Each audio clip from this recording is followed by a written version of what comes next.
Jock Jams. Oh, yeah. Jock Jams? Jock Jams. You remember that, right? I think so, yeah. It was like all the pump-up songs that they would play before a sports game. Yeah. Okay.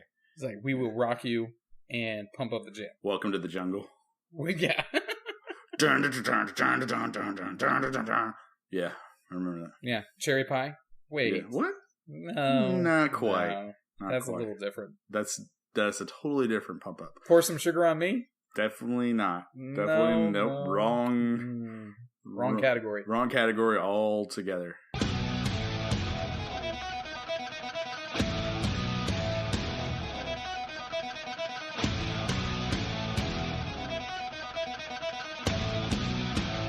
Hey everybody, welcome to the latest edition of your two favorite facially blessed individuals aiming to misbehave. It's the two bearded preachers. Here we are. What?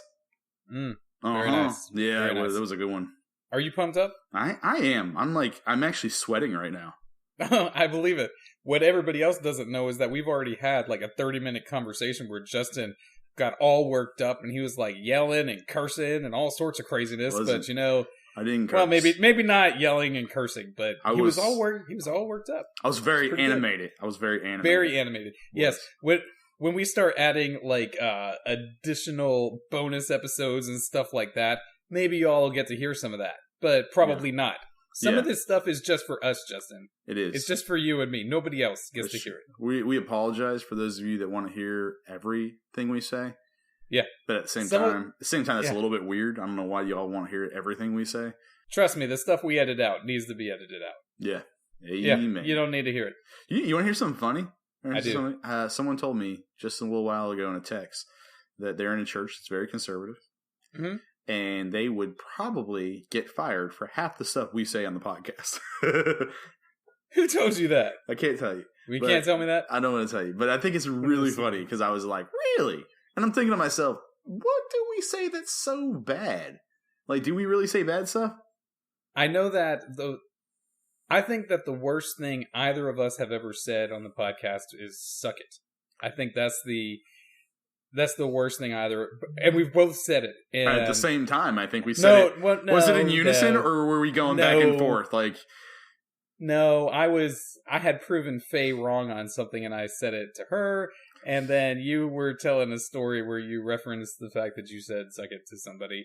And that is and I went back and I thought about it. And I was like, man, should I cut this out? And then I was like, no, I won't cut it out. But I can. But it's because it's so real and edgy. No, it's not because it's real and edgy. No? I left it in when I said it because I thought it was hilarious. And the same thing when you said it. I mean, it's like, I just think it's funny. But I probably should cut that out because, you know, I don't know. What do you think? Should I cut that out? Nah. You think it's all right? Yeah, to say it? I think it's funny. One of the weird things about what we're doing here is that it is not at all. It's not as if we're not sitting here giving pastoral advice. Not at all. That isn't what we're doing. That isn't what this is about. There's plenty of podcasts out there doing that. You can go to them, but don't come here for that. Right. This isn't necessarily social commentary. Wait. We have given pastoral advice, though. We have, but that's not really what it's about. Okay, just clarifying. Just want to clarify. Yeah. It's not we'll throw it out there. Some nuggets of pastoral advice, followed by jokes and goofing off. Yeah, Look, when we first started to do this, I had in my mind this image of what our episodes would be like. And what I was thinking it would be was you and I will we'll both read an article and then we'll talk about the theological implications of it. Like it would be a very pastoral sort of show. But that didn't work out. It didn't make sense. That's not how you and I talk to each other usually. It's not a reflection of our relationship or nothing like that. It's what you guys hear on this show is the way Justin and I interact with each other. Yeah. And sometimes we say things to each other that are, it was locker room talk. Yeah, locker room talk. That's a good way of putting it. And that's a good way of putting it. I don't know if, and maybe that's inappropriate. What do you think? Should we dumb that down, or is that right up the alley of what we're doing here? Well, see, here's the thing. You had this idea for what we were going to do, this whole theological talk on articles that we read. And I remember you sent me a couple articles to read, and I skimmed them. Nice. Skimmed them. And I'm glad you're putting forth the effort there, buddy. Yeah, I remember skimming them and thinking to myself, I just want to make fun of this. And then I thought to myself, wouldn't it be awesome if we just like did something where we just goofed off the entire time? And just so happens, look, this is what it is. We're goofing off. That's what we do. Yeah. And it's fun. You want to know why? You want to know why I think I like it? Because I don't know any other pastors doing this. It's definitely not. It might be titled wrong. You know what I mean? Like you've said it in a couple of the pump ups where we're two guys and we happen to be preachers, but what we're talking about is really just our observations about the world and what's going on in our life, and this is more than anything else, it's just like the regular conversations that we have. Because I got to be honest with you, I look at how many people listen to an episode, but I really don't care all that much. I mean, if somebody else is listening to it or whatever, I mean, that's fine. This is an excuse for me to have regular conversations with you. Yeah. And since we've been doing it,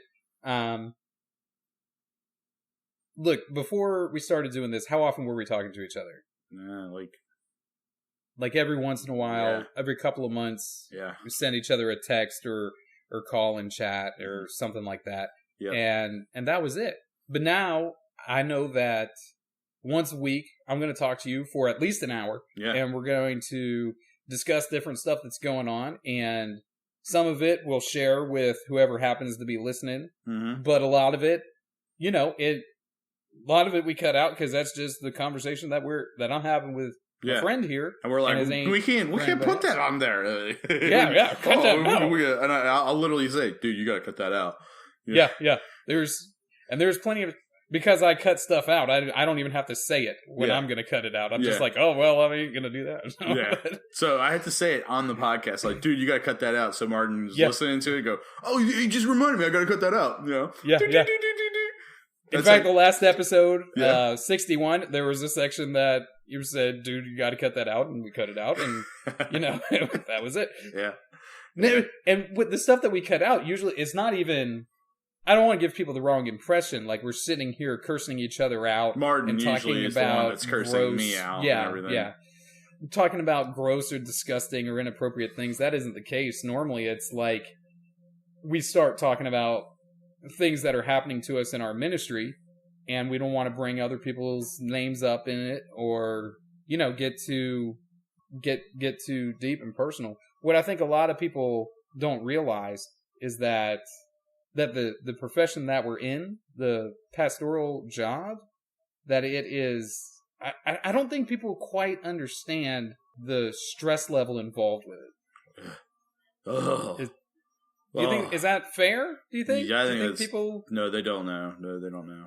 I mean, I understand every job has a level of stress, a certain level of stress. I understand that. Yeah.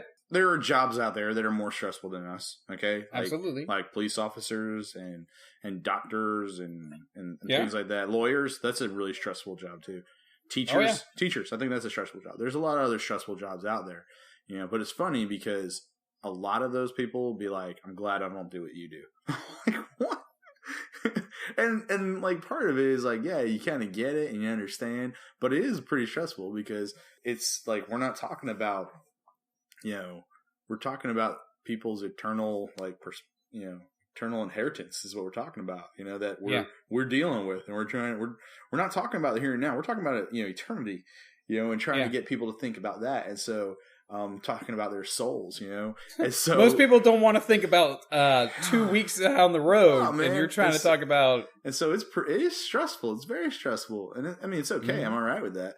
But that a lot of that comes out in our conversations, and the stress of the ministry. And here's the deal. I was going to say this. Since we've been doing this, because prior to doing this, we shared this a long time ago, how I was like super depressed and everything, and like pretty much thinking about getting out of ministry, and basically like ever since we started doing this, it's been like therapeutic for me, and I'm like, and that's the thing, like, and too, like even when I'm down, and we have our little talks, like we had a talk last week, and everything, but even when I'm down, that I'm nothing compared to what I was in 2015. It's like night and day. I can't even convey to anybody listening what was going on with this feller. Yeah. This was dark. It was dark stuff. Yeah. It was like, I'll be honest, serious. like I was so, and I was so not gone. I mean, I still believed in God, and I still loved God, and I still love God's people, and but I just was just messed up, hurting. And like ever since we've been doing this, like my outlook on everything, on life and ministry has changed. It's helped me to just, work through stuff. It's helped me to relax, a little bit more. Yeah. Cause talking things out helps. And in a sense, and same thing too is that like, and I think even you, like, we've been having really good success in our churches too. We've been making some gains up here. I know you. Yeah. I think like right now you definitely have cultivated, like, if you want to break it down numbers wise or whatever, you've cultivated more success than me. You've been at it at that church for a lot longer. That's the only reason. And I think that is a wonderful thing, that what you're seeing is the result of more than a decade of work. Yeah. So I look at that and it just makes me say, plug along. Yeah. Right? Yeah. Keep working through it. It's a marathon. It ain't a sprint. Yeah. Drive through bit by bit.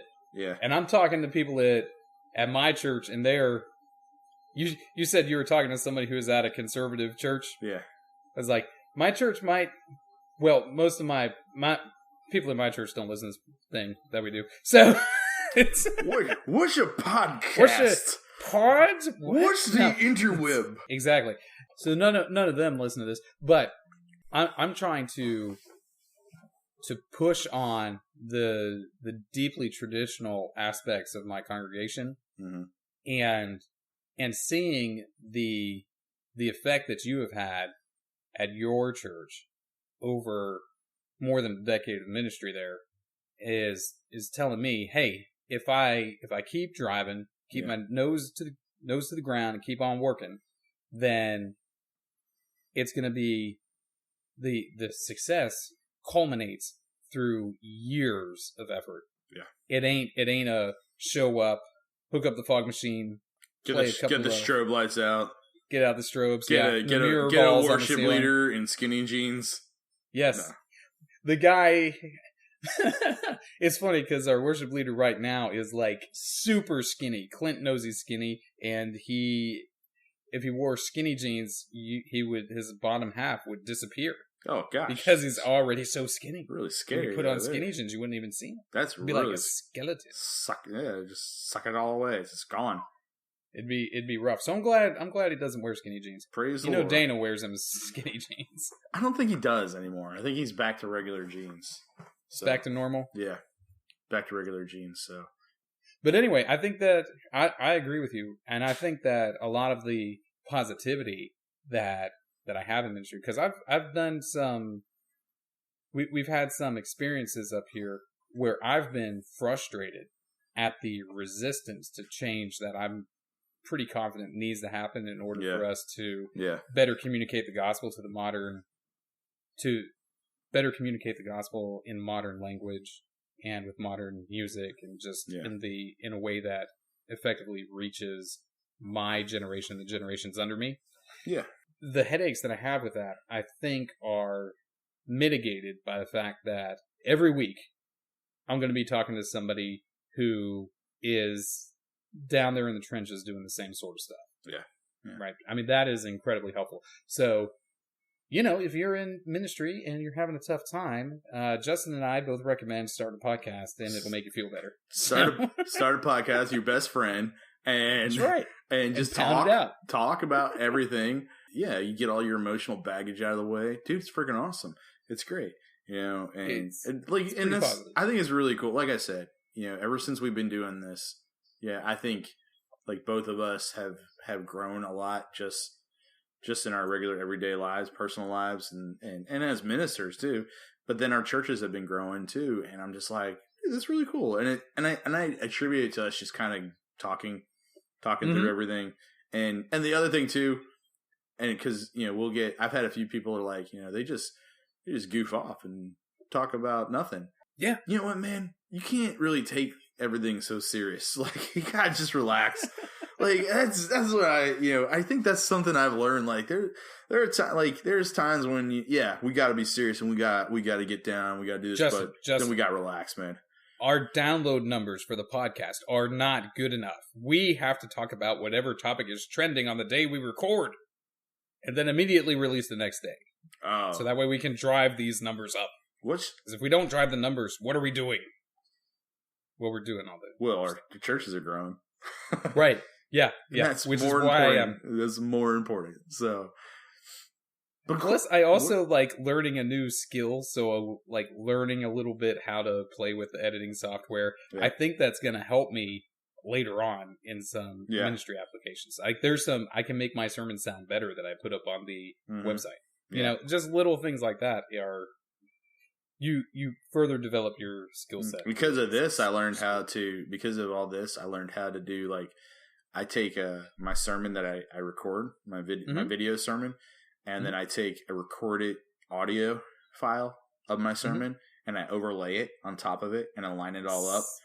Dude, you really don't know how hard that is, but I'm getting good at it, man. I do know how hard it is. I did it in like literally 3 minutes. I was like, "Tip, tip, tip, done." It was like, you're able to perfect. Get it up? Oh man, yeah. I haven't put it up yet, but I just lined it all up and you know, it's all ready to upload to the interweb. You know? So, well, those interwebs, man, you got to capitalize. Yep, got to capitalize. So that's why we do what we do. And if you like hearing just two bearded guys talk about life, we came to the right place. That's because that's our thing. That's exactly what we're trying to do. Yeah, and it's great, isn't it? Yeah. So I went to a meeting today. I had meetings out the wazoo today. Oh, not the wazoo. The wazoo. Yeah, I'm not really sure what that is, but that's not where sure. The meetings were. Where's the wazoo located at? I'm not sure. I'm pretty sure it's behind the knee, behind that back. It's the inner part of the knee, under there. The wazoo. That's the wazoo. Right out the wazoo. You thought it was something else, didn't you? That's not what it is. It's right out behind the knee. If anybody can clarify what a wazoo is, maybe a doctor or something. Yeah, doctor. That'd be helpful. Is that the medical term? The wazoo? Yeah, the wazoo. Yeah. So I go to the office and I have a meeting at 9:00, and that meeting lasted for the actual meeting part that we were there to talk about was about an hour, and then it went another hour after that, talking about how we're going to further develop some ideas and that sort of stuff. Then after that, I went to a Rotary Club meeting. Oh. Do you know about this? Ew. The Rotary Club? I hate the Rotary Club. What? How can you hate the Rotary Club? Wait, maybe, is it the same thing down there as it is up here? It's like an international thing. Wait. Why don't you like it? Wait, what is it? What is it where you're at? Well, where we're at, the Rotary Club is a bunch of business leaders who come together and they ask each other for money. That's the gist I got out of the thing. Yep, and that right there is why I don't like it. Yep. That's why you don't like it? Oh, gosh. I remember being at a few of those. They had talked me into... I went to those for about a year. Really? Yeah, I don't go anymore. Well, I mean, I don't carry a bunch of cash normally, so it was awkward. Yeah. It was funny to me because the first thing they do, they say, "Oh, well, we're glad everybody's here and welcome these people over there and welcome these people and here's our guests and, you know, whatever. And then they said, "We're going to be selling raffle tickets to win this bowl." And I got to tell you, the bowl was pretty cool. It was a good looking What was in the bowl?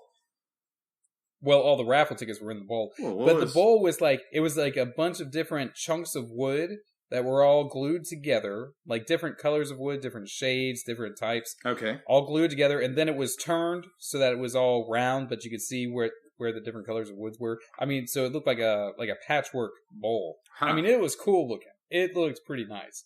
And then they're like, hey, we're going to sell raffle tickets for this here bowl. You guys give the raffle tickets, you buy the raffle tickets, and then the money's going to go in the Good Samaritan Fund. The Good Samaritan Fund is a part of the area ministerial association that we give money to people who can't pay their light bill or whatever. Yeah. Need groceries, any of that sort of stuff. So I'm like, okay, so I buy a bunch of raffle tickets because that money's just going to something that I already contribute to anyway. Yeah. It's whatever. No problem. So we do that. And then, after that, they pass a bucket around. What? And the bucket is for more money for another project that they're doing. And then after that, this guy gets up. He's got this huge greeter button pinned to himself. And he goes around and he says, all right, who's had a birthday? And if anybody had a birthday since the last meeting, they owed this man $1. What? So he's going around and he's collecting up dollars from everybody. And I guess they were busting on Dr. Ron, who's the dentist in town. They were busting on him. They were making jokes that he wasn't there that week. And he said that if you were busting on him, you need to apologize and you need to get him back here because he's probably going to join the Lions Club now. So a bunch of inside jokes that I didn't really get. And then the lady got up there to start talking again. And she said, and I know it seems like we've been asking you for money. We got a bunch of preachers in here today, and we passed the plate more than the preachers. And I was like, yeah, you do. Kind of felt like you were in like Catholic church, weren't you? Dude, it was serious. After she said that and made that joke, they passed another bucket. Are you for kidding? Another project. What was that? I don't even know. It was a good cause. I mean, it's not like it's bad thing. Here's the general fund, and then here's the benevolence fund, and then here's the building fund. This one was for foster kids. They want to do a foster care nights out where they send the foster parents to a meal and the kids stay in town. Kids stay together. Something like that. And I'm like, hey, that's wonderful. That's great. But I already spent all my cash on tickets because I thought that was the only thing going on. Yeah, I wanted the bowl. You wanted that bowl, so after all that happens, then we get to our part. And guess what we were there for? Money? To ask those guys for money for this community revival. So no lie, we sit there and in the course of an hour lunch, there are 5 requests for money. Oh my gosh. From these guys. And I was just thinking to myself, I don't want to be in this club. This club, I can't afford it. I'm going to have to get a wallet full of ones to be in this club. Yeah. Because it's like anytime you walk in there, you got to make it rain all over the place. I was going to say, like, if you left the house with a wallet of ones, ladies and like, what are you doing? But yeah, exactly. So you're going to think I'm going to Hinesville. That's what she's going to be thinking. Like, I ain't going down there. No. Forget that. But anyway. That's a lot. 5 times in an hour. I don't think I went to the same thing. I think what I went to was something else. You went to something else? Look, I don't got a problem with it. I was there Just don't want to go to it ever again. No, not really. I was there to advance the slides, and you're the one hitting the space button, and then someone else asked. So you didn't have to ask for the money, right? I didn't ask anyone. For that's money. Awkward. In fact, when they got to the point, so we had been there for it. It had been about an hour. And they were finally wrapping up the talk. Yeah. And one of the other guys had even said, one of the participants, one of the club members had said, before the preacher got up there to talk, my buddy Charles, before he got up there to talk, this other guy was the doctor, one of the doctors in town, Dr. Thompson, he gets up there and he just says under his breath, all right, I hope you preachers are quick. Because they had already passed the bucket pretty much 4 times. And I was just thinking to myself, dude, you just asked a group of preachers to be quick. It ain't going to happen. There's no chance. No, man. No. It's going to take forever. No. So Charles does his thing, and he does all the talk, and I advance the slides for him. It's whatever. He tells them what we're asking money for. We're asking money for our community revival that we're doing at the end of January. We got this good speaker, Dr. Ron Archer's coming down. It's going to be a pretty, I don't know, maybe it's going to be a good program. I look, it's somebody else's thing. Revivals aren't my thing. No, I don't think that they work. I don't know. I don't think so either. but I think that this is a great chance for me not to do revivals in my own church. Get someone else to do them. Be like, hey, look, that's it's a revival. Exactly right. You really want to go to a revival? And then 3 of your people will go to it. Yeah, because nobody wants to go. Because that stuff is a relic from the Second Great Awakening, but these guys don't even know that. Mm-hmm. It's like ancient history, practically. Ancient history. Early 1800s. Is that ancient history? Pretty much, dude. I think pretty so. much. Okay. Yeah.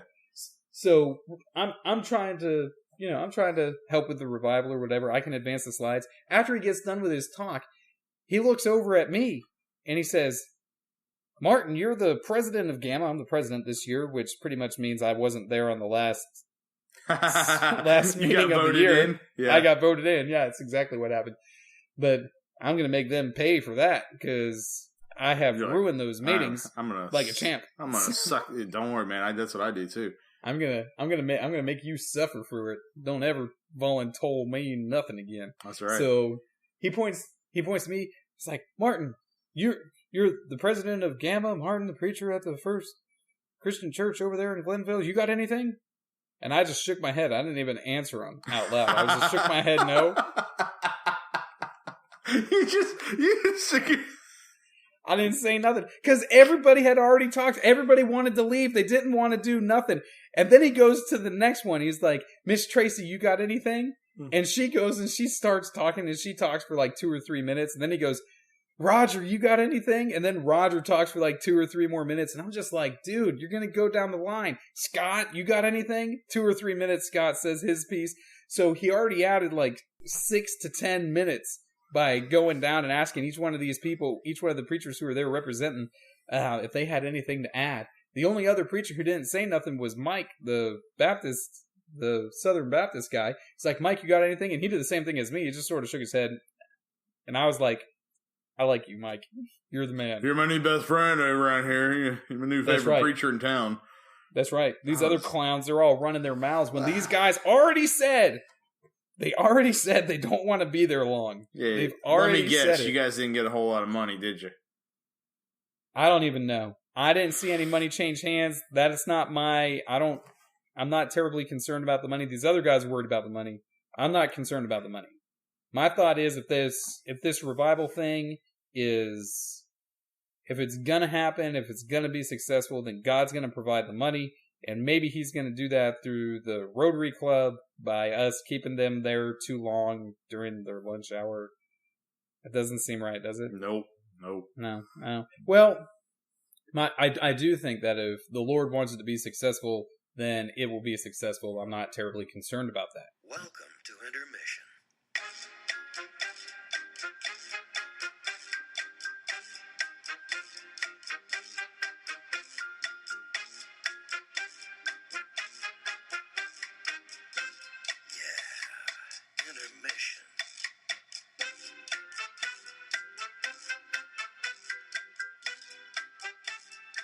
I was asked to come to like a Chick-fil-A event where like it was like their VIPs is what they had, and they do like they did this like special thing, and they're like, can you come and pray for the meal, Justin? And I said, yeah, I can come pray for the meal. Yeah. And rub-a-dub-dub. Yeah, no problem. Thanks for the grub. Yeah, and they were gonna feed me and my family, and so they had like a balloon animal person there, and they were like making balloons and everything like that, and like I had like a sword. They made me a sword, and me and my boys had swords, and we were playing over there, and and like I'm sitting there, and he goes, I like to ask Pastor, the guy's like, I like to ask Pastor Larkin to please come up here and pray for a meal and share a little bit about his church. Oh, and I go, nice. I walk up and I go, and I'm holding this. I got the balloon sword in my hand, and I go, nice. Am I the only adult in here that got a balloon from the balloon lady? And, and everybody's like, rah, rah, rah, rah, rah. And I was like, I said, my bad. And then I told him about my church, but it just kind of caught me off guard. I was like, I'm sitting there with a balloon sword going, okay. All right. My church is the kind of church where the preacher gets balloon swords. Balloon animal sword. Is that a balloon animal, or is that just a... no, it's a balloon sword. Okay. It's not an animal. Okay. Well, so your masculinity is intact. Yeah, you don't have to worry about it. Yeah. If you had like a balloon dolphin, we'd be asking questions. If I had like a balloon like dog that was a hat set on my head. Actually, I like the idea of the balloon dog hat and the balloon dolphin. So I'm going to go with any balloon animal is cool. I'm going to go with that. Because I can't make them. I can't either. I've tried. I can't do it. Say, go with it. Like Get it. All I can usually do is make a snake. That's it. Make a worm. Yeah. Be all right. Yeah. Dude, how far behind are you on Christmas? Are you, like, ready for Christmas to show up? Or no, not at all? Have you bought Faye a present yet? No, but the way Faye and I typically do is we don't buy each other presents. Oh, okay. We just have, That's cool. After Christmas, go shopping. Okay. That's not a bad idea. It's not. Yeah, but like for the last, probably since after Jonas was born, we started doing that. Like we used to get each other a couple of gifts and here and there, but we haven't done anything big in a long time. But this year we'll definitely be able to. We might do some. I don't know what we're gonna do this year, but actually, I think what we're doing is getting a couch, and that's gonna be like. That's not a bad present. That's a pretty good present. Yeah. And so that might be what we do this year.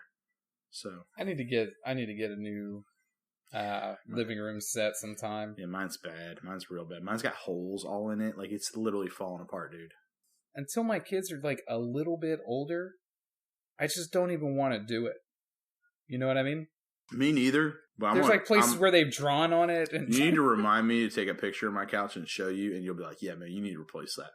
Because like one half of my living room looks really nice and like with the chairs next to each other. Yeah, those two chairs. Table. Like those look awesome, don't they? Like, and they're really nice. They do. And and then you look at the couch and you're just like, what the heck happened?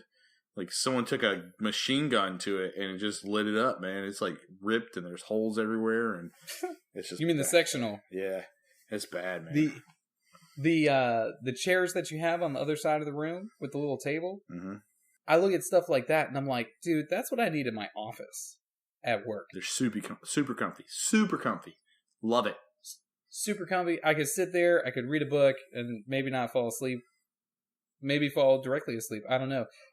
But if I'm sitting there and I'm talking to like a premarital couple or something like that, they can sit there and they're not sitting in some paisley covered old lady looking chair, but sitting something a little more, I don't know. I have my counseling. A little more refined. My counseling couch. I have like a little, my little couch that I had in my office. Little blue couch. IKEA blue couch. That's what it was. Cost me $150. I call it the couch of truth because everybody spills it when they sit on that couch. They're like, they sit on the couch to tell you everything, huh? Mm-hmm. You're like, dude, you don't got to tell me everything. I'm not a priest. Stop talking, man. Stop talking now. You need to do some silent confession to the Lord. All right, now why don't you just close your mouth and say that in your head, okay? I already think pretty little of you, so let's not make it any worse. That would never go through your head during one of these sessions, would it, Justin? No, it doesn't. But it is. I generally think everyone's a dirtbag. So do you generally think everybody's a dirtbag? I'm genuinely like, how can I help this individual? Oh man, you're a nice guy. I try to be.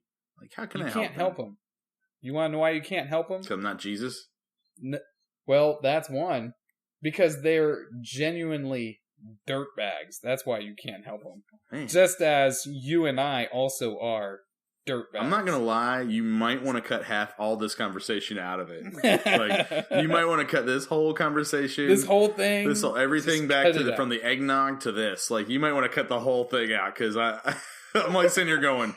Where in the crap are we going? Is going on here? I literally am sitting here going, what are we talking about and why are we talking about this? I don't even know. Like, let's say somebody comes and they ask you for advice. This doesn't happen to me very much. My congregation, they're largely older than me. Okay. Yeah. Right? I don't get people and they look at you and they're like, punk kid, you don't know anything. That's what they're thinking. Exactly. Except when they have like a theological question, which doesn't happen very much. They'll ask me some theological questions. What do you think about Kirk Cameron in those Left Behind movies? Is that their theological questions? It gets a little deeper. I did have somebody ask me about heaven tourism, which I thought was pretty funny. Those I have heaven tourism, the people that die and go to heaven. Yeah. People die and go to heaven. And you told them and come back and write a book. You told them it was a bunch of garbage. Pretty much, yeah. Good job.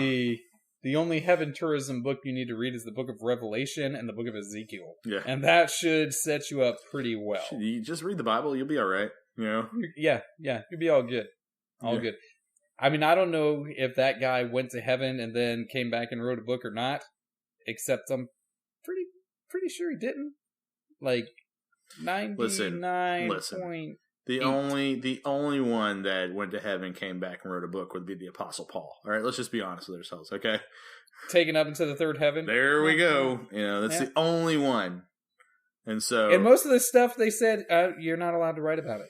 You're just like, they're like, hey, tell them this and this, but not that or that. I'd be like, if they said, you know, hey, what do you think about those heaven tourism books? I mean, oh, you mean what Apostle Paul wrote? No, it's good stuff. Yeah, it was good stuff.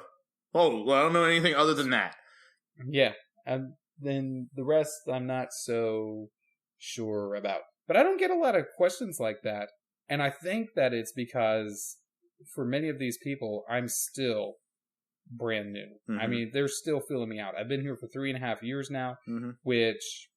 That's nothing. No offense, but it really isn't. Like, it's... Especially for these guys, it's no time at all, because most of these folks have known each other their entire lives. So... 3 years is they still don't know me. Yeah. And I definitely don't know them. I get all kinds just all kinds of craziness coming at you. I just get all kinds of questions. It's not craziness. It's good questions, and I get asked for advice all the time because a lot of my people are younger than me or same age as me.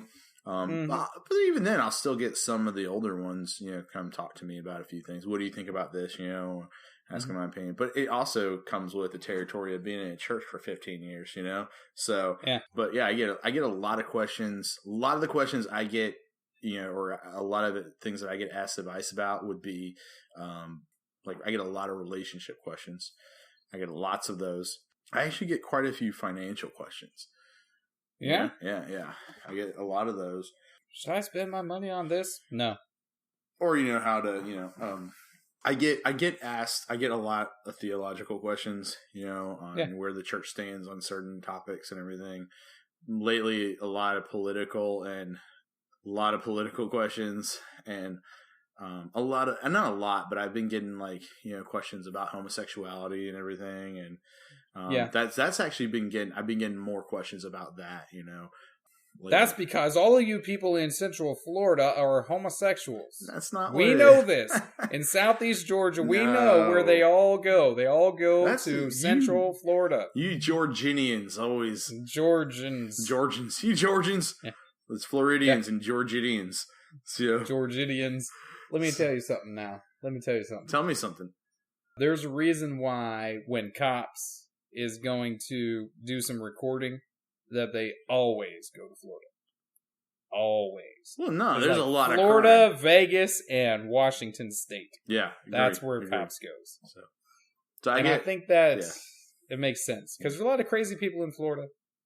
Why is that? Why is there so many crazy people? Well, it's one of those things, like, whenever you hear of something, like, crazy happening, you're like, oh, please don't say Florida. Please don't say Florida. Please. And then they're like, it's, you know, Florida. And you're like, They're always like, Melbourne. Not again, you know. In St. Cloud, Florida. Orlando. You're like, Jacksonville. You're like, a lot of. No. Yeah, come on, guys. So, Get right. But, like, I get like the majority of questions and advice I get asked about is relationship. Okay. The vast majority is relationship. You know, it's just normal. Well, you're in a good relationship, right? Yeah. Okay, so you should probably have something decent to say. Yeah, I got a lot of good stuff. And I've been doing a lot of premarital counseling and everything, so I'm like on the ball, man. I got this on the ball, huh? Got it on lockdown. So I joke about how I take pride in giving good relationship advice. Mm-hmm. But no one ever takes it. So I'm just gonna start giving bad relationship advice, you know? Maybe they'll listen. Yeah, and they'll be like, because they're making it. It's the worst advice I've ever heard, Justin. I'm like, well, hey. You're not going to listen to me anyway, so why don't I just tell you what you shouldn't be doing, and maybe you won't do it. Exactly. that's the crazy thing is that when somebody comes and they ask you for your advice and you look at them and you tell them what it is, and then they immediately dismiss it. Nah. It's like, why did you even ask? I mean, if you were just going to ignore me, if you're looking for a yes man, you came to the wrong place. I don't even say yes to myself. So obviously I'm not going to say yes to you. Like when I was in youth ministry, yeah, I don't get this too much anymore, but when I was in youth ministry, like somebody would ask me a question and they'd be like, I already know what you're going to say.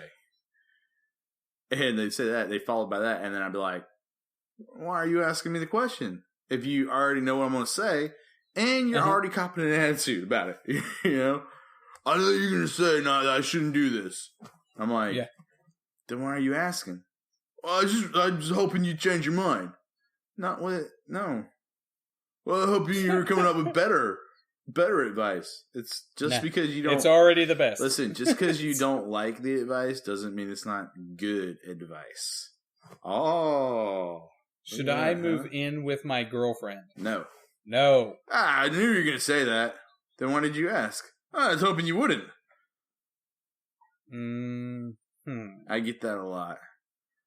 In the book of Hebrews where it says keep the marriage bed pure, that doesn't apply to us anymore, right? No, it definitely does. It definitely applies. But I don't speak Hebrew. Doesn't matter, brother. Doesn't matter, brother. It works in English too. Does. So, it's amazing because it's amazing because all like the vast majority of questions that you get, they're gonna be the same, and you can break down the answers for them like real quick. Hey, Pastor, I got a question for you. All right, let me break this down for you real quick. The Bible, if it says it in there, you need to believe that, right? Yeah. Do I really need to believe that God created the heavens and the earth? Yeah. Do I really need to believe that Jesus was real in order to be a Christian? Yeah. It's like, yeah, you're going to have to believe that. Do I really need to believe in, like, the second coming? That seems kind of out there. It's like, yeah, you're going to have to believe that. Do I gotta believe in sin? Like, that's a big one right there. That is a big one. I mean, you really don't think, you don't really believe in sin, do you? Well, are you serious? That's a question that you get? Yeah. Like, and I get a lot. I like it. I get a lot of questions. It's not so much like, do you really believe in sin? But they're just like, that's not a sin. It says it right there, dude. No, man, I just like to get drunk, like, regularly and lose control. Like I like just, I drink until I'm not in control of my bodies, but I'm not, it's okay, I'm not drinking wine. That's what Scripture says, right? I'm drinking because wine is hard the liquor. worst. Hard liquor. I'm drinking hard liquor. So is that okay? Nah, man. Well, it just says wine, though, Justin. It just says wine in that verse. Am I all right? Nah, man. No. Well, I'm just smoking some weed. Is that okay? I'm not drinking wine. I'm just smoking weed. Let's start off with this. Medicinal? Is it medicinal? You got glaucoma? No. You got prescription for that? No. Then no, you can't do that. I don't get it. It's not wine. Don't. Stop it. Let's start with this. The Bible doesn't say anything about smoking the reefer, so I can smoke the reefer. It also doesn't say anything about drinking absinthe, so I can definitely drink that. That's that hallucinogenic booze. I can drink that. It doesn't say anything about crystal meth, so obviously that's game on. They didn't have the reason why it didn't say anything about crystal meth in the Bible is because they didn't have Walmarts where you can go buy all the ingredients for them back then.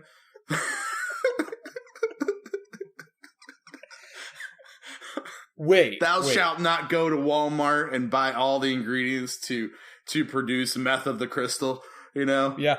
Make sure you're wearing your shoes when you go through the Walmart anyway. Let's keep it classy in keep the Walmart. It classy, Don't make it trashy. And make sure your shirt is covering your belly. Okay? Let's just make sure. Yeah. That's a good rule. Good rule of wear thumb. underwear too.